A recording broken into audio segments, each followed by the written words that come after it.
every good thing. There's a dedication to Tamir Rice, Trayvon Martin, L. Bradford, Jordan Edwards, Michael Brown, Jordan Davis, and Julian Mallory. And then Gordon C. James makes a dedication. It says, to my son Gabriel and all little brothers like him. So of course our 4th grade son Gabriel loves that dedication. I am a non-stop ball of energy, powerful and full of light.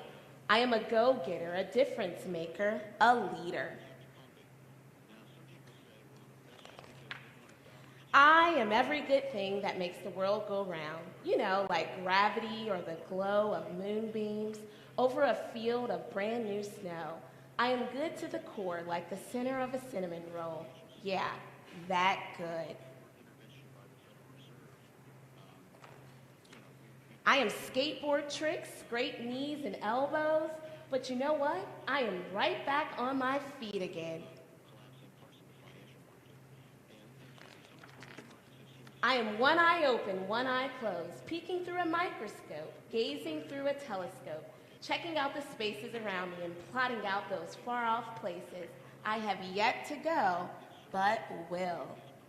We talk a lot about the power of yet with our students and how just because you haven't done something, we want to have a growth mindset and keep striving and trying so we can get better. I am a gentleman and a scholar. I am kind and polite, like yes ma'am and yes sir, helping my grandmother cross the street and saying bless you when a stranger has to sneeze. I'm a cool breeze, a perfect paper airplane that glides for blocks, for miles, forever. I am a roaring flame of creativity. I am lightning round of questions in a star-filled sky of solutions. I am an explorer planting a flag on every square foot of this planet where I belong. I am a sponge soaking up information, knowledge, and wisdom. I want it all, and I am all ears. I am Saturday mornings in the summertime. I am 2 bounces and a front flip off the diving board. I am hilarious, the life of the party. I am that smile forming on your face right now. I'm the boom boom bap and the boom boom bam when the bass line thumps and the kick drum jumps. I'm the perfect beat and the perfect rhyme, keeping everything on point and always on time. But you already knew that.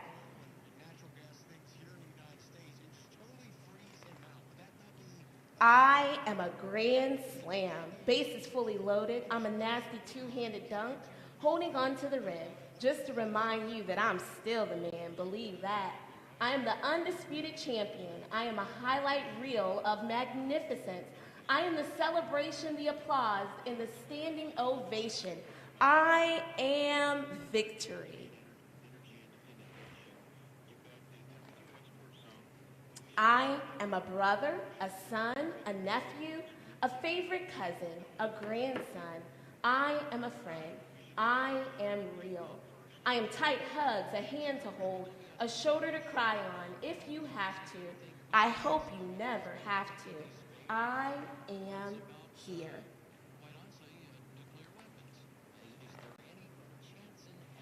Although I am something like a superhero, every now and then I am afraid. I am not what they might call me, and I will not answer to any name that is not my own. I am what I say I am. I am that sound in the forest when the mighty tree falls. I am waves crashing gently on the shore. I am a force of nature, a miracle, a blessing. I am brave, I am hope, I am my ancestors' wildest dream. I am worthy of success, of respect, of safety, of kindness, of happiness.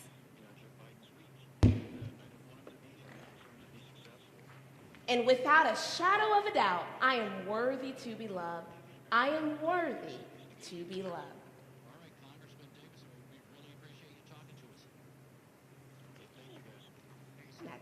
And these are pictures of Derek Barnes and Gordon C. James.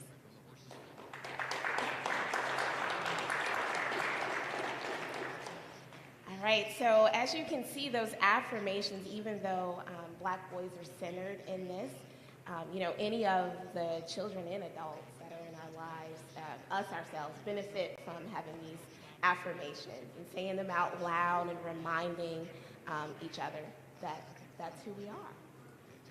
It looks like Jordan is here, so I'm going to let him get settled. And as we transition, Jordan, your slides are actually linked up there. So I think I've got a clicker for you. Do you have a clicker?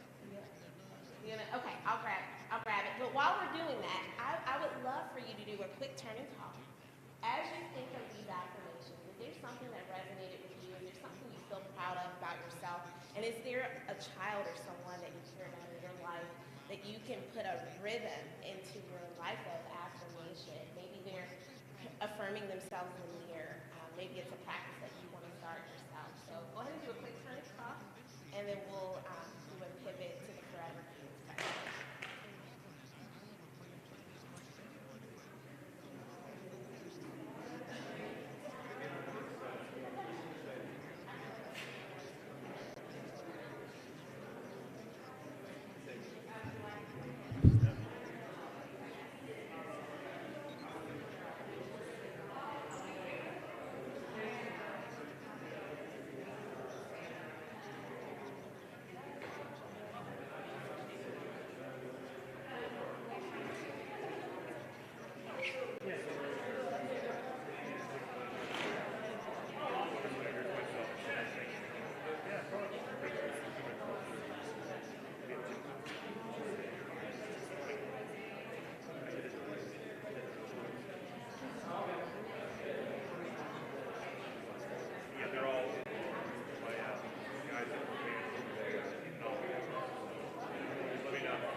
This is my first time using this guy.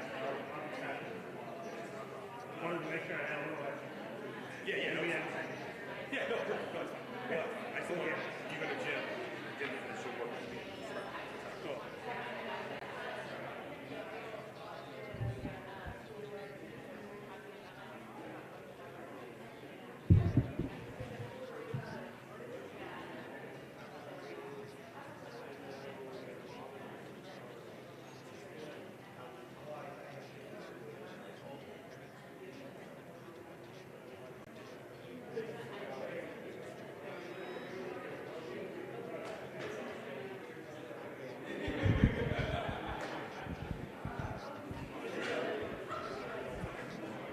Do you want me to?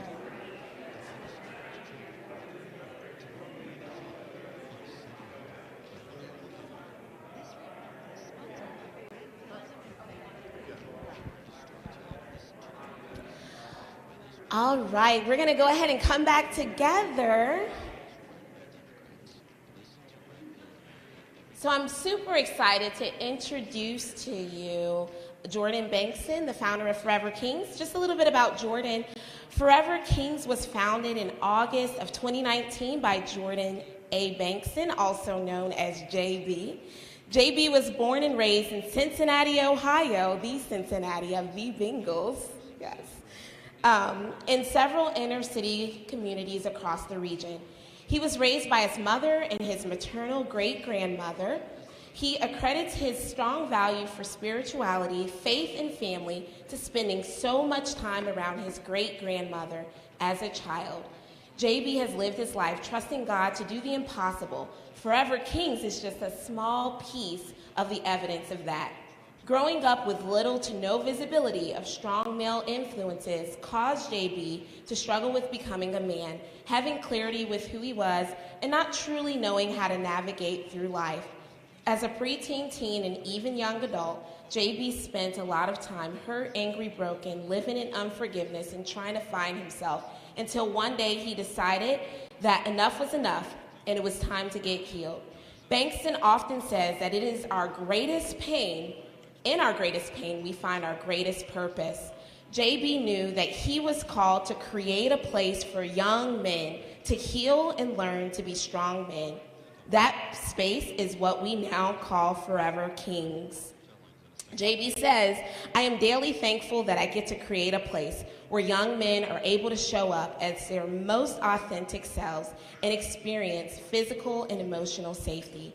I am deeply passionate about seeing the lives of young men transformed. I believe this is the way that we truly change our society, building strong men who are equipped and prepared to be excellent husbands, fathers, and positive contributors to the community. I won't stop until every young man knows they are born with a purpose, for a purpose. They are forever kings. Here's Jordan Bankston. Thank you all. Thank you so much, Soraya, for the invitation. I'm honored to be here tonight. As the long bio mentioned, bios are not my thing, so Soraya's like, tell me about yourself. And I'm like, well, you know, I run a boys club. Just kidding, right? So I am Jordan Bankston. I am the founder and CEO and, there we go, and sometimes lead janitor at Forever Kings. I'll talk more about Forever Kings later on, but as my story mentioned, I grew up in inner city communities in greater Cincinnati and Roselawn, Bond Hill, downtown, a little bit of everywhere. And what those experiences taught me was how to triumph and how to look at what I was surrounded by and how to not allow that to affect me and to not allow that to get inside of me. So I'm grateful and honored for the opportunity to empower other young men to do that as well. Who is Forever Kings? So the mission of Forever Kings is to create a culture of brotherhood among young men of color while providing them with dynamic tools and resources that empowers them to redefine, reshape, and reimagine the outcomes of their life. What I learned in 10 years of working in youth services was that we have great youth agencies who try to change impossible things that we can't change. I can't fix poverty. I can't fix fatherlessness. I can't fix what a child's home life is, but what I can do is give them the tools, give them the resources they need to walk over that mountain. So that's where the philosophy of redefine, reshape, and reimagine comes from. And our vision is to see young men of color have an equitable opportunity to achieve personal and professional success. So we want to give them all the tools, all of the resources they need, and then essentially say, go be great, and make us proud.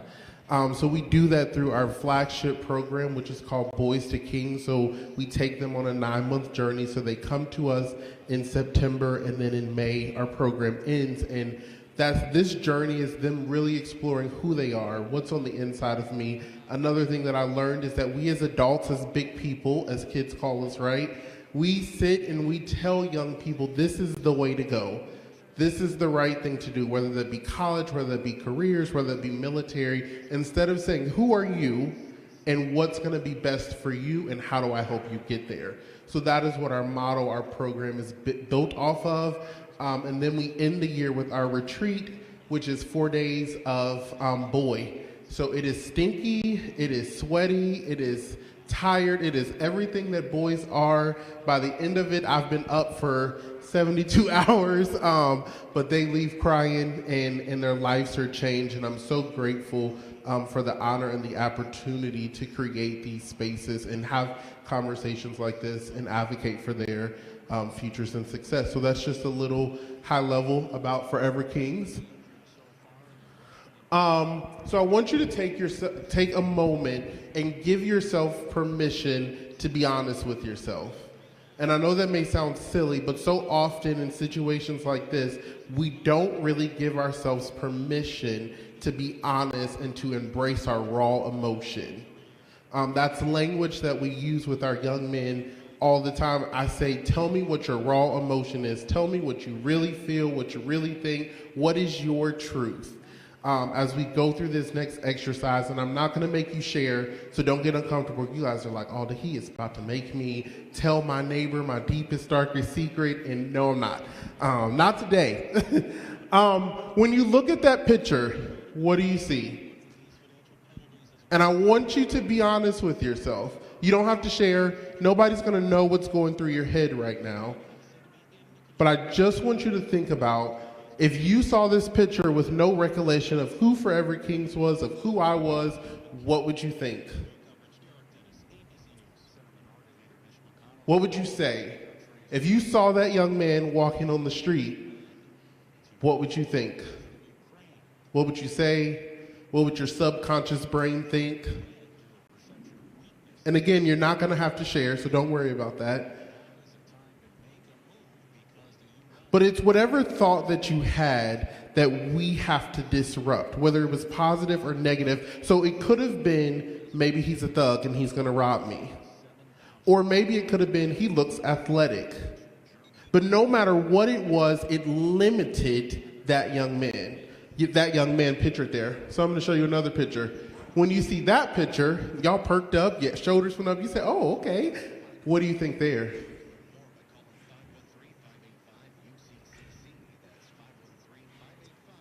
Now, those two pictures are the exact same young man. Exact same, maybe a year apart. But they're the exact same young man. And I can guarantee you that you probably had two totally different subconscious thoughts about him. From picture A to picture B. And those are the things that we have to change. Those are the things that we have to work through, that we have to challenge ourselves to be real, to be vulnerable and say, why do I feel this way? And how do I overcome this? And how do I educate myself? And who is this young man? And one of the things that I want to draw your attention to is that that is the same young man. And I want to bring to your attention what that young man is up against. It's estimated that the national U.S. high school graduation rate for black males was 59%. It is said that 1 in 3 black boys are predicted to become incarcerated at least once in their lifetime. It's also said that boys and young men of color face profound challenges in growing up in America. And that didn't say that boys and young men of color from impoverished communities or boys and young men of color from wealthy communities. That's all boys and young men of color. So unfortunately, these statistics that I'm reading don't discriminate against socioeconomic status, against what school they go to, against any of those things. These are real data points that attach themselves to every young man of color. Boys and young men of color are more likely to fall into poverty as adults regardless of their backgrounds. 49% of boys and young men of color can't read at a proficient level. Males of color often encounter teachers and healthcare practitioners who lack the cultural competency to work effectively with them. And black males ages 5 to 11 years old are more likely to die by suicide compared to their white peers. So this is that young man's reality. So every single day that he walks outside, this is just a portion of what he's up against. At 11 years old, at 12 years old, at 13 years old. Does anybody feel led to share what any of those data points make you think, or any thoughts that you have about them? No pressure.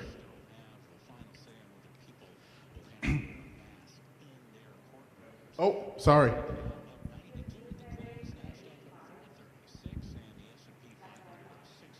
Yep, at age 5. Younger and younger.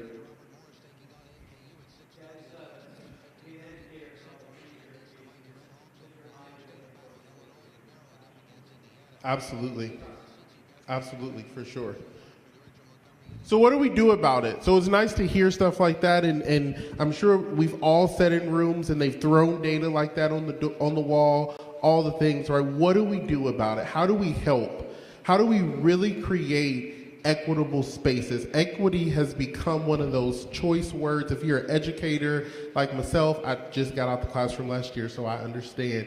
It's one of those things that you're like, another equity PD, are you kidding, right? It's just another hot topic right now. But what does that really look like? You didn't ask, but I'm gonna tell you.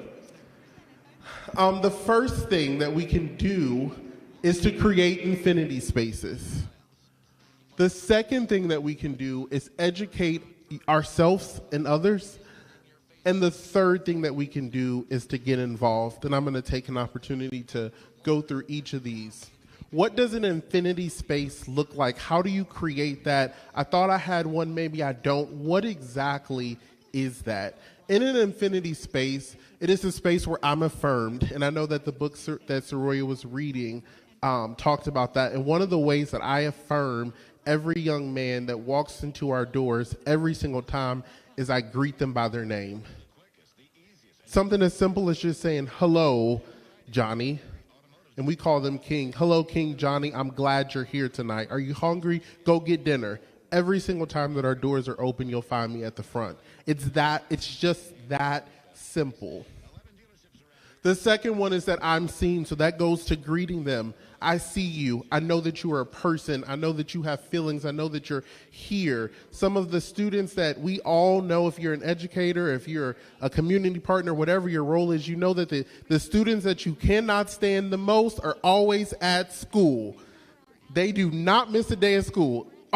They are here. They have perfect attendance, right? So how do we make them know that we see them?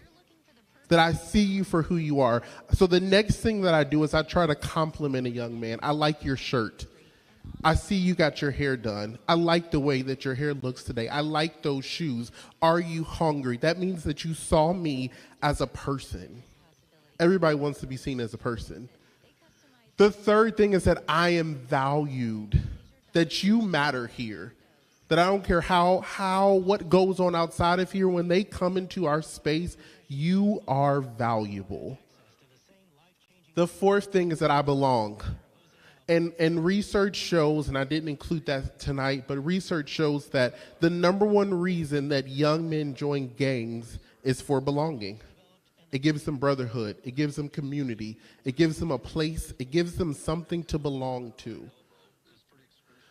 And the next one is that I see myself. And this can be, and I have some examples, this can be as simple as, in our space, we use pictures of our young men on our walls. So that when I walk into this space, it looks like me. I see someone who looks like me. I see myself on the wall. And all of those 5 components lead into I am safe. And we do a great job of creating physical safety, right? There's a checklist, there's everything to make sure that there's enough adults, all of the things to create physical safety, but emotional safety is so important. So I have some example of the infinity space that we create. So these are our senior banners, one of our young men that's graduating this year. It's a huge investment that we make. We print 2 of these, and the very first thing when you walk into our building are these banners. Why? Because I want to push graduation. Because I want a young man who's in 4th grade to walk down the hallway every single time he comes in and be reminded that that's achievable. And not because their grandpa or 10 generations did it, but because around the corner in the next room, you have a brother who's about to graduate high school. So I know that 59% didn't, but you can. Just that simple. Just a banner that we hang up with our graduates. You can't see these as well, but in our classrooms, we have pictures of our young men. So we take group photos or pictures of us at Skyline or pictures from our events and our retreats, and we put these all over the rooms. And they cost us like $3 to make. And this is what we decorate our rooms with. So when our young men are looking around, they see them. This is one of the very first activities that I always do, and I have our staff do, are affirmations. So our kings are asked to write down who they are in positive affirmations about themselves. And then we post them all around our facility so that you can walk by and be reminded that you're great, that you're a king, that you matter, that you're valuable, that you have a purpose. And these are things that they wrote. These aren't things that we said. It's amazing what young people will say if we just listen to them. And this is my favorite. So if you're an educator, this would probably make you angry. This is my favorite thing to see when I walk into a room, or in our old facility, we had it downstairs, and I would walk down the steps to be doing, I don't know, getting hot dogs, right? And there would be 3 young men down there asleep. And it's not that they're not having fun, or it's not that they come from a rough home, or it's not because they didn't sleep the night before, but it's that we created an infinity space that was so safe that they could go to sleep. The young man on the left lives in a 2-parent home, very well off. His mom is a director at Fifth Third, and his dad works at P&G. That he's good. Home life is great. Life is good. He has a nice bed at home, probably a nicer bed than I do. But he felt safe enough in our space that we created with those components to say, you know what, I'm about to go to sleep. And we celebrate that. So the next thing is educating yourself and others. We cannot shy away from saying, I don't understand this. I need help. This doesn't make sense to me. I need help. That's not my experience. Can you help me understand? And those conversations are hard. There are things that our young men go through that I don't understand. This generation that we are raising, I sometimes am like, what now happened? And I look like them, and I'm 10, 12 years older than them, and I'm like, I don't understand that. Can you explain it to me? So don't be afraid to ask questions. Don't be afraid to say, hey, what else can I do? Help me understand this, because I don't. And the next one is get involved. This is the one that if you haven't heard anything else that I've said, it is our job and our responsibility. If your heart was touched or you felt something when you looked at the data, if you're not doing anything to help change it, then all that was emotion. And there's a quote by Peter Williams that says, if you're not getting actively involved in getting what you want, you don't really want it. So we can say that we want equity. We can say that we want everyone to belong. We can say that we want to create these infinity spaces, but what are you actively doing every single day to make sure that that happens?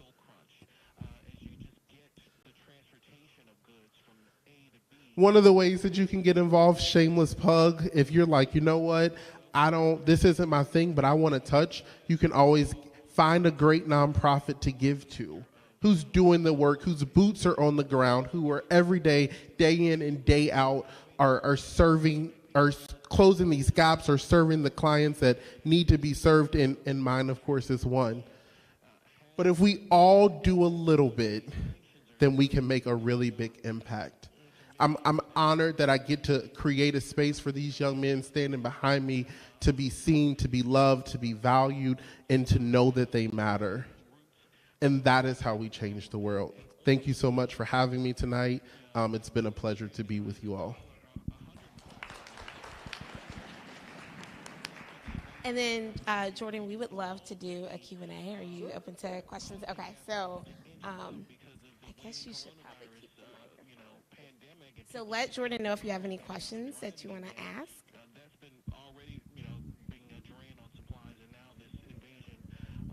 Great question. We have 178 young men. Thank you. So we have our community-based program that those young men come to our facility once every other week, and then we also program in 3 schools. So it's my job to herd 178 young men and keep them fed and happy and not stinking. It's a tough job. Great question. Yeah, so we do have volunteers that come in. Each one of our groups has a paid staff that works with them. We don't use the word mentor just because that's another one of those overpopulated words, but we call them coaches. So they come alongside them and our families and coach them. And then we also have an academic coordinator who makes sure that they stay on track academically and that they have a plan post high school graduation.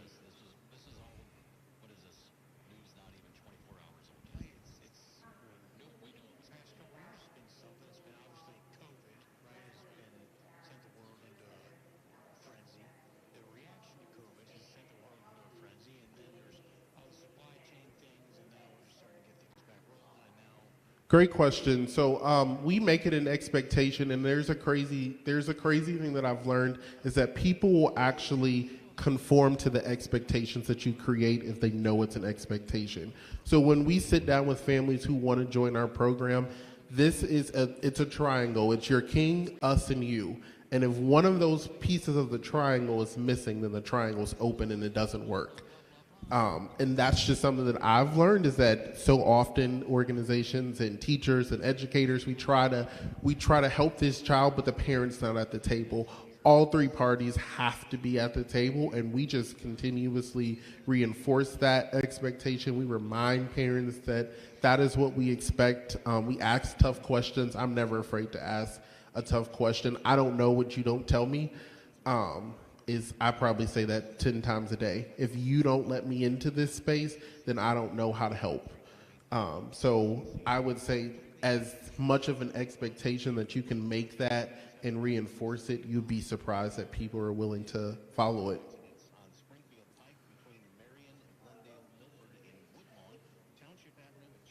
Yeah, so we have 4th to 12th graders. So all the way to 18, 19 from, what are you in 4th grade? 10, 11? Yeah. A little bit of everything.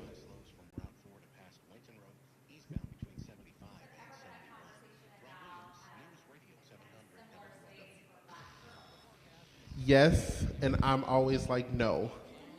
So, true story. Actually, I get asked that question two times a day. And no, you're fine. Girls are so much more complex. So I can take these guys to the park and give them a basketball and a football, and they will play and entertain themselves for 4 hours. That is just not the case with girls. And I actually used to be a youth pastor, so I used to have boys and girls in the same, spaces. And when you go on trips, you have to worry about them on the 5th floor, them on the... I don't have any of those problems. When we go swimming, everybody can take their shirt off. It's okay. There's no girls here. So if we did, we would operate them as like two totally separate islands because I could never go back to having co-ed. So many headaches. Boys aren't trying to impress the girls. They talk about girls all the time, but they're not there. So for 2 hours, I can refocus their energy. So as long as I'm in charge, we won't do it. But what they do when I die, go for it.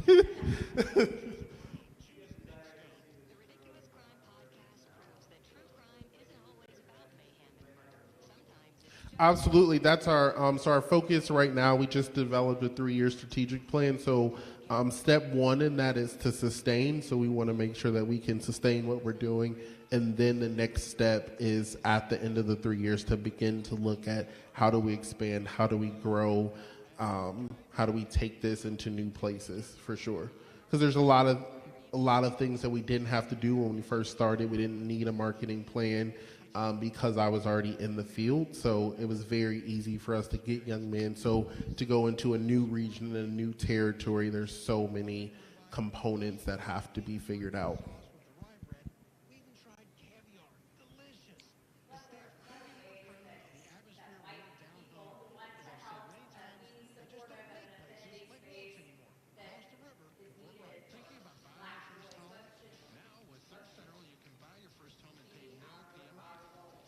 That's a great question, and thank you for being brave and asking. I appreciate that. I would say volunteer. Volunteerism, if you can say, hey, I know something that I hate sending postcards and thank you cards to people, so people who love to do that kind of stuff are like heroes in my eyes, right?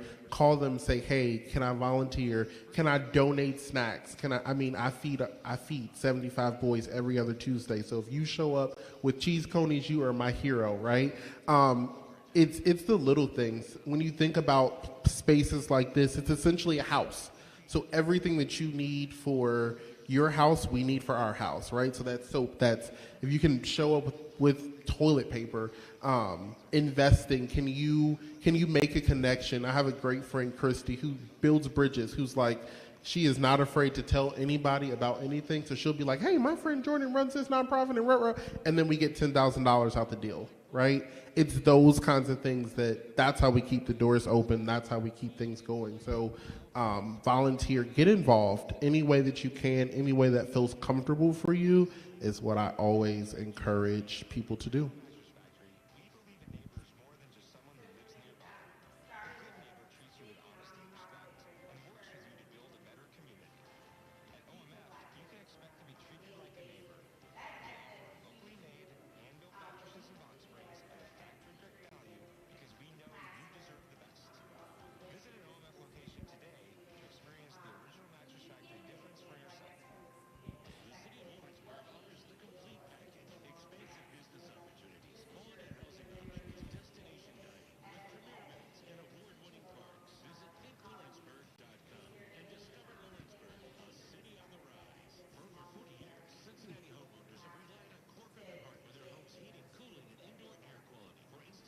That's a great question. I would say I was fortunate. I went to 3 schools in my whole life, so that's very different than a lot of the young men that I serve. I went to a charter school as a kid, so we were all kind of like a family because we went from grade to grade. And then I went to Colerain. We are Colerain. And I was there for 6 years, so I was able to feel that belonging and that connection. And one of the big things that I think is that social media was not as prevalent as it is now, so we had no choice but to talk to each other and to hang out and go skating, and we loved doing it, right? Like that was great for us. So I would say where I search for belonging is that I wanted to lead, right? So I knew that I was a leader, and I didn't really have a space to do that. There was no space. I wasn't an athlete. I wasn't in band. I don't know how to speak Spanish, so I wasn't in Spanish club. So what was there for me? And being able to create that space. We have a young man, Jaden, who he is over band. His parents come from a middle class family. They do quite okay, right? And his mom came to us and she said he needs a space, but all of the spaces target poverty families, and that's not our story, but he needs a space, he needs a brotherhood, and it triggered something in me like, and that's what we see from most of our young men are just like, yeah, there's great that there's these there's recreation centers and there's YMCAs and there's all kinds of things, but my kid just needs something and he doesn't qualify on this side or that side, or I can't afford to pay $300 a month for him to be a part of this social club, but I'm not poor enough on this side either. So we see a lot of that, and that kind of reminded me of myself, where I didn't really have anything because I wasn't an athlete. If you know Colerain, you know Colerain is football, right? I was not on the football team, I was not in the band, and I don't speak Spanish, so I wasn't in Spanish club either. And then, what was your question for the educator part?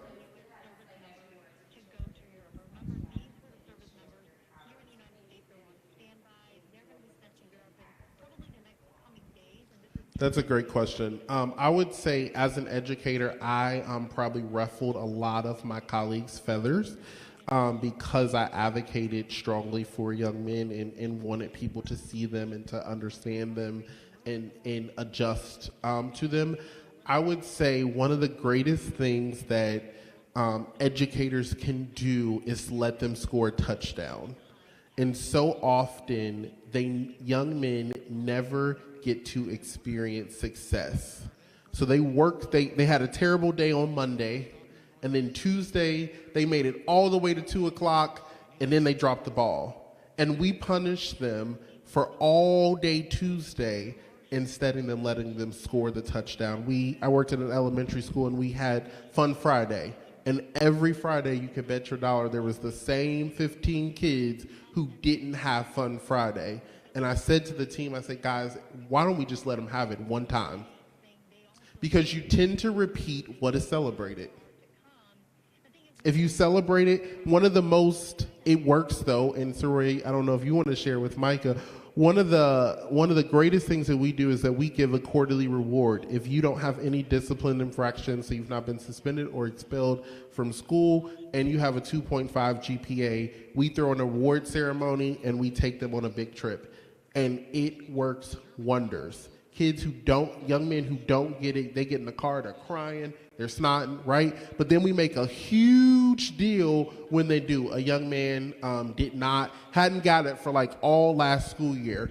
His name got called this past one, and I mean, if I could have done a backflip, I would have, right? So you will repeat what is celebrated. So let them score. Even if they didn't earn the score, sometimes you just gotta let them score. Let them feel like they did and celebrate it, and that has proven itself for me in my experiences to be more beneficial than to continuing to punish and to continue and say, hey, you didn't earn this. Because we all get things that we don't necessarily earn, right? Yeah. Anybody else?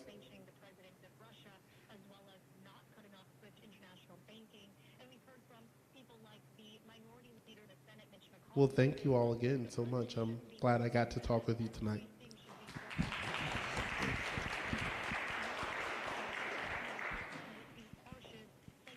Jordan, thank you so much. And thanks for everyone for coming out and having an important conversation. I think because we're a small enough group, we thought we'd just think about affinity spaces and how we create those in our schools, what that could look like, what we would hope. And you gave some beautiful examples that I think we can kind of imagine and think about in our context. And so really this is just kind of open to, at first we were going to kind of like post it out and things, and we can do that. But we thought since it's small enough, maybe we just kind of openly share how we can sort of leverage what you've done and built, and think about what would that look like in our context. And some of it might be that we come up with some ideas that we can leverage. And we've got an incredible amount of building leaders who are here. I so appreciate that, who are also, I know, excited to hear those thoughts.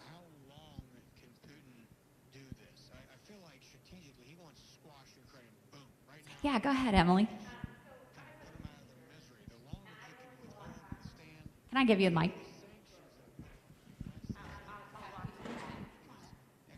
Hey, this is very scary. I'm a substitute teacher. I guess I'll turn around. And so I'm in a lot of classrooms. And I've been in classrooms where it's clear that the educator makes a safe space for students. Like I was like, oh, I thought I was going to have lunch today, but I guess I have new friends. So I was just thinking that you folks that are leaders here could like celebrate that, and so find those spaces and make it known, like this is what we want. So I mean, I've only been in a handful of classrooms, but definitely some in the last 2 months where I was like, oh, this is awesome. So. That is great. I think it's also like a way for us to leverage subs too. There's just something beautiful about that experience of when you've walked in as a new person with new eyes and you can quickly kind of see and feel. It'd be a cool thing for us to think about, like how do subs give us input on what that feels like. So thank you for sharing that, because I think that could be really powerful for a lot of us, because you sort of have an eye for an experience that we may have become maybe a little bit as we say in the district, sometimes we use the word dead bush, when something has been around and we just don't notice it anymore. So appreciate that perspective. Come on up, Eliana. I think as a student, when teachers let students like speak their mind and let them open up, rather than like just one box, having them open up is a nice way to have a safe space. So hang on, I'm going to put you on the spot here. So how does a teacher really do that for you? When you feel like this is a place where I know I can do it, can you give an example of something that a teacher has done specifically? I mean, a lot of the classes where we can like freely speak our minds, we don't really have to raise hands. We can just kind of like talk with the teacher instead of him or her talking in front of or over. That's a great example. Thank you so much for that.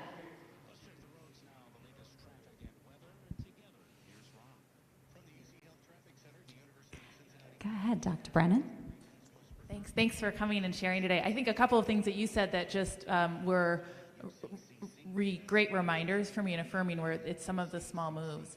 So it's the greeting at the door as students come in every day. It's the pictures, and we see some of these things. So I was just thinking about it's just at our early childhood center yesterday, and in classrooms, you'll often see those family pictures of all the the students in the classroom, and seeing them represented there. And at Mason Elementary yesterday as well, affirmations on lockers of students saying, "Here are all of the things that I am."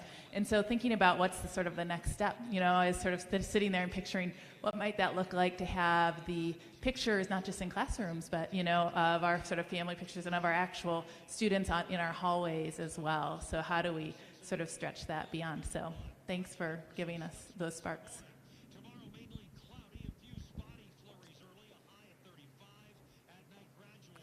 Come on up, Lincoln.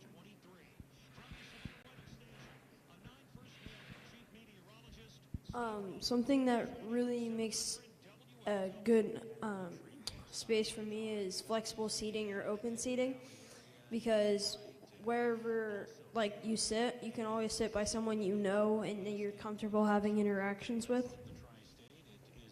That's a great idea. And we saw that was that comfort of being able to go to sleep. You felt safe. You feel safe when you can move the way that it works for you.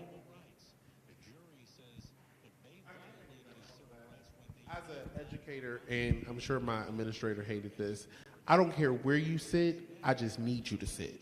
So I do not don't walk around. You can lay, you can roll, whatever. I just need you to choose a space wherever that is. If you want to sit on top of your desk, sit on top of your desk. I don't care, you're learning, right? So I think as educators, sometimes we have, in youth services professionals, we have to choose our battles. And we have to say, you know what, is this really worth me? Is that young man having his hood up really worth me getting into an argument and he just walked through the door? Probably not. Probably not. So I'm sure that didn't make my administrator happy that kids were sitting on desks and standing in chairs, but they learned, right? We would have taken you in Mason. We'd let you. Come work for Mason. We need you. I'm going to wait because I'm not an educator, so I'm not always good about the wait time. So I'm going to sit.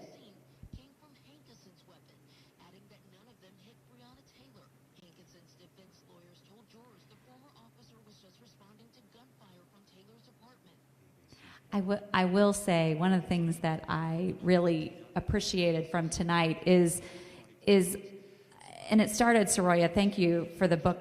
The book, I think, really centered and began the conversation of where we were. And I also know that was a pivot, so it's amazing how adjust and adapt. You're so terrific at it, always. But I was thinking about that I think sometimes we affirm kids when they're little. It's easier sometimes to tell our kids how beloved they are and all the things that they do. And then somewhere along the way, we maybe stop telling them that. And I wondered if people in the room have had success or thoughts of how they continue to tell their 13-year-old, their 15-year-old, their 17-year-old that they are important and matter. And what I loved what you're doing is 4th grade and 12th grade. And so even maybe if you would speak to, or anybody who's had experience of doing that really well with our young men, and I would also posit young women too, but our young men, particularly as they grow older, when we start to maybe not affirm them as much as they really need it.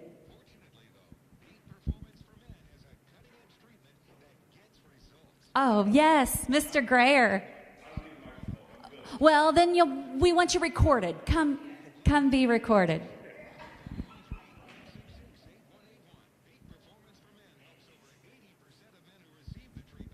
Hello. I feel like I should be Fred Sanford and singing a song. So some know that. So things that I think that we tend to do that we need to be more specific about, and I'm much more deliberate about doing this, is we will tell a child or tell someone, go to school or whatever and be good today. But oftentimes we neglect to define what good is. What does it look like to be good?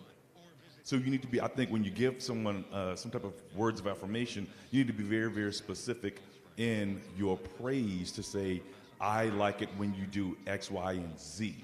or this is something that I enjoy watching you do. And one of the images that you put up there, and you said it was the same young man, and what do you see when you look at this young man? My thoughts went to when I saw what he was wearing, the first thing I thought about with the crown is he's a fan of Jean-Michel Basquiat. So I began to look at that and say, okay, what does this look like? What might they tell me about his exposure in terms of his art? So when I look at one of my students who's wearing Jean-Michel Basquiat, and he wasn't aware who Jean-Michel Basquiat is, I told him to pull it up on his phone, and I talked to him about the Brooklyn Nets, and I talked about how the Brooklyn Nets are leveraging Jean-Michel Basquiat's work in their floor design and what that looks like. And then I pulled up this book about, what is this, Maya Angelou's her poem, Life Doesn't Scare Me at All, and I pointed out the connection between Basquiat, his outfit, and the Brooklyn Nets, and Maya Angelou. And so you need to be, as literal as possible to bring all those things to the table. So another thing that we tend to do is when we see a young person, we're speaking of young men, who is tall and maybe gangly, and we might say something like, oh, wow, you're pretty good at, basketball. No. I think the opportunity presents to say, you built exactly like an accountant. You built exactly like someone who should own the basketball team. You built like someone, or to see a young lady, to say something just really, really affirming in terms of whether you're talking about somebody with regard to their clothing, or to speak and tell some of our young ladies, sometimes as a father, we get caught up, I think, in saying, okay, you're really attractive and things of this nature, but there's also the affirmation of saying, you're brilliant, you're smart, you're strong, because as a father of two daughters, what I don't want, and if you're a father of a daughter, you understand, what cannot happen is that no young man out there should tell your daughter something that she has not heard from you in terms of how she is valued. Because sometimes those things affect their mindset when some young man is the first to tell her that she's strong, she's smart, she's beautiful, that she has strength, that she has character. Nobody out there should tell her anything that you have not told her at first and affirm to her daily. So again, I think when we start looking at those things, be specific in your praise. Don't let your praise rest solely upon the physical appearance. When you start talking about taking them out to the park, it's also important to talk about their role in nature. But again, that's just me. Thank you. Mic drop.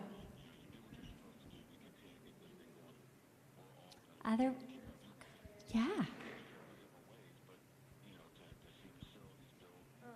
Something else that I thought was important is that you don't want to put students in a box, because sometimes students put themselves in a box based off of like, oh, they got a bad grade on the test, then they think they're stupid, and then they don't think they need to study, and then they continue to do bad on tests.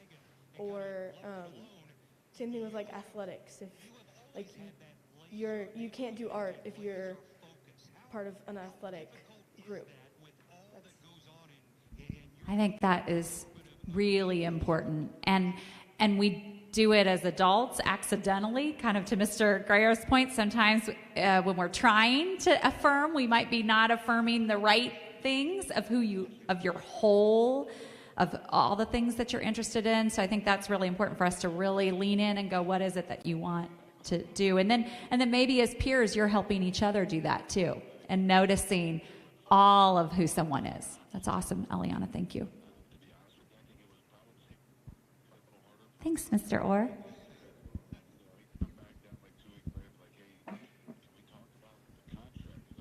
Also not an educator, but the words affinity and affirmation are connection words, right? So they speak to our connection with one another. And the first thing we have to do to affirm or to have an affinity space is have connection, right? And so who is the person across from me? Who am I trying to affirm? Who am I trying to create space for? And that, you learn that through having a conversation, right? And being intentional about listening to all of the ways that a person will speak to you, whether that's verbally, non-verbally, body language, and remembering it. I think one of the things that I took away both in school and in my professional life is if someone tells you a detail about a child or something that's happening in their life, the next time you see them, try to remember it, right? And say, hey, how's your son? How's your daughter? How's your wife? How's your husband? And that way they know that you care because you listen to them. And the simple act of listening creates connection and trust. Once that's built, those people will tend to gravitate to your space, and then you can go deeper. So for me, when we think about affirming anyone, a student, staff member, it's about knowing who they are authentically, not my perception of who they are or my assumption of who they are, but who they tell me they are. So I think being intentional about having conversations and connections with people are how we begin to build affinity and affirming spaces. Thank you, Mr. Orr. I love that connection of affirming with the affinity space.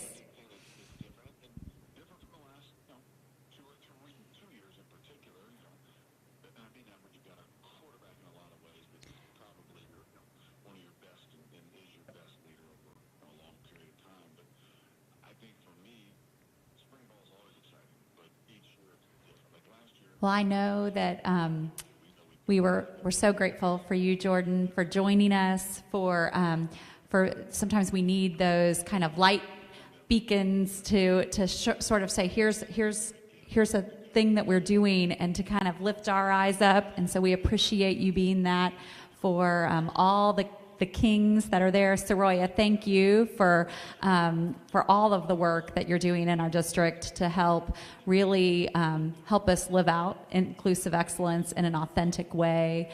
Thank you all for joining us tonight for this important conversation as we begin to have those connections to build more trust with each other, to build relationship as we really listen, and to have the opportunity to think more deeply about how we create space for each other for those important affinity spaces as we affirm those students who need us to see them for all that they are, as Eliana so eloquently reminded us. And so with that, I think we'll go ahead and say goodnight. Thank you so much.